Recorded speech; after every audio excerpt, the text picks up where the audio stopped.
Yo famille, j'espère que vous allez bien, j'espère que vous avez passé une très belle journée. Bienvenue chez MPP Foot. On va faire le résumé de l'actualité des éléphants de Côte d'Ivoire. Voilà, on va parler de Adengra, on va parler de Fayemet, on va parler de Chris Wawa et on va parler de Yann Diomandé. Voilà, donc n'hésitez pas à vous abonner pour ne rien rater. On commence avec Simon Adengra qui a été titulaire hier. Maintenant on se demande est-ce qu'il a convaincu parce que son équipe a perdu 3-0. Voilà. Et oui, Simon Adengra, il a eu son temps de jeu hier soir. Et Brighton l'a mis titulaire contre Aston Villa pour la 30e journée. Et il faut noter que depuis la 21e journée contre Ipswich, il n'avait pas été titulaire comme ça. Voilà. Mais ça n'a pas été facile. Adengra et son équipe, ils ont pris 3-0, sec. Et il avait marqué un but, mais la VAR a refusé. Donc c'est vraiment dur. On sait que match là c'était pas bon pour lui. L'entraîneur va regarder, il va dire mais bon peut-être Adenga a joué mais ils ont perdu 3-0. C'est pas lui seul qui a joué, mais dans le football les gens regardent les résultats avant tout. Voilà. Adenga, bon, s'il avait gagné, il avait marqué, ça allait être une bonne chose. Mais bon, on allait dire qu'Adenga est bon, il allait rester titulaire. Mais avec ses défaites encore, il doit encore forcer, voilà, pour montrer sa valeur. Et bon, c'est ça, quoi. Voilà. Franchement, il a du talent, on sait, mais une équipe comme Brighton où la concurrence est tue, il doit prouver plus fort. Ses défaites ne l'aident pas, mais il doit se battre encore pour garder sa place. On continue avec Fayemet qui a dit les bains, voilà, il a tout dit. Bon, franchement, là, il a eu une émission où il était invité à RMC et il a lâché ses vérités sur la discussion avec Désiré Doué. Voilà. Il dit le jeune cas qu'on voulait pour la Côte d'Ivoire. Ça fait presque 2 ans qu'il cause avec son entourage et il dit qu'il l'a même rencontré 2 ou 3 fois depuis les JO. Il a essayé de le convaincre de rejoindre les éléphants. Apparemment, il a Désiré Doué a longtemps hésité et son cœur balançait entre la France et la Côte d'Ivoire. Ils ont beaucoup échangé. Faye même rêvait de le voir porter le maillot, mais le voilà qui est venu en France. Et bon, la France est venue mettre son grain et Désiré a fini par choisir la France. Voilà. Faye dit qu'il respecte ça, même si c'est dommage pour nous. Il lui souhaite bonne chance et pour sa carrière et c'est sans rancune, quoi. Voilà. On sent que le coach a tout donné pour le récupérer, mais les circonstances ont joué contre lui. En tout cas, ça montre que la Côte d'Ivoire bosse dur pour attirer les talents, même si là, c'est la France qui a gagné la bataille.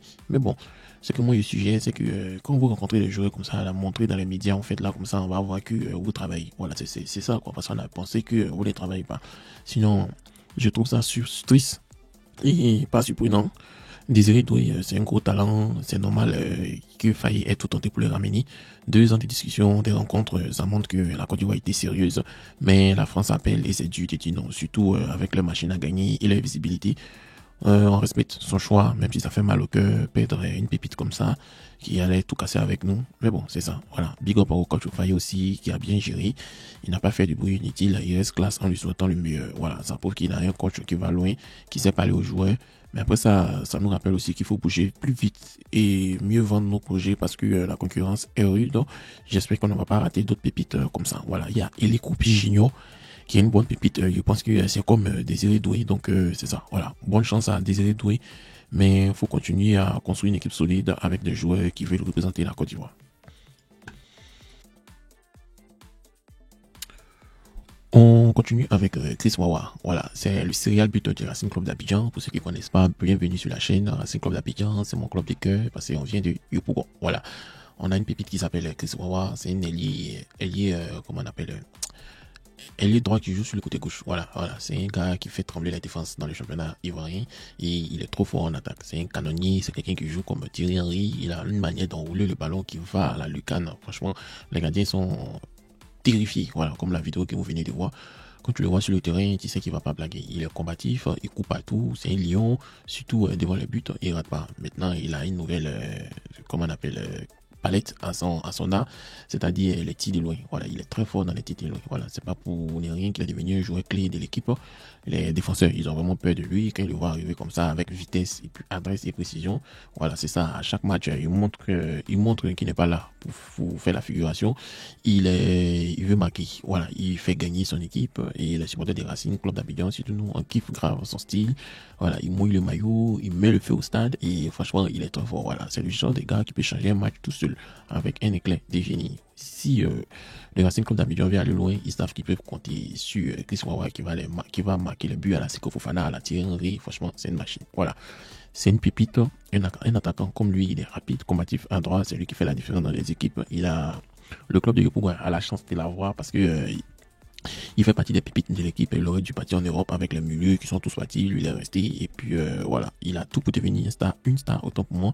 Son énergie sur le terrain, ça motive tout le monde, sa capacité à marquer, c'est du lourd. Son style, ouais, c'est avec le cœur il joue. Donc, s'il continue comme ça, il peut forcément être le boss de Yopougon, même si c'est quelqu'un qui est un enfant de moi ici, mais c'est le boss de Yopougon. Voilà.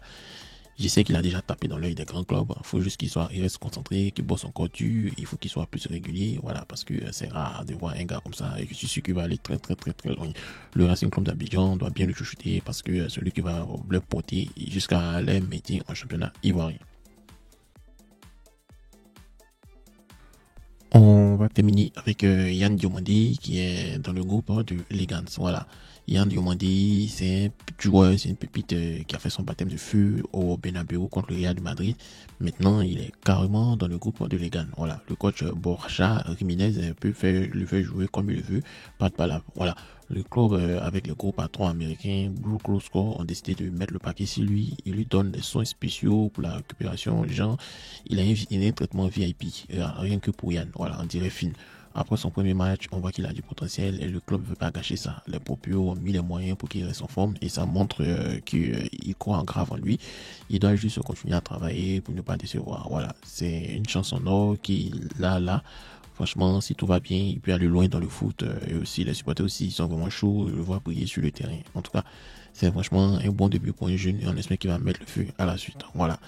Pour moi, ça va être une belle histoire qui commence avec Yann Diomandé. Le fait qu'il intègre le groupe pro après le match contre Bernabéu, c'est pas rien.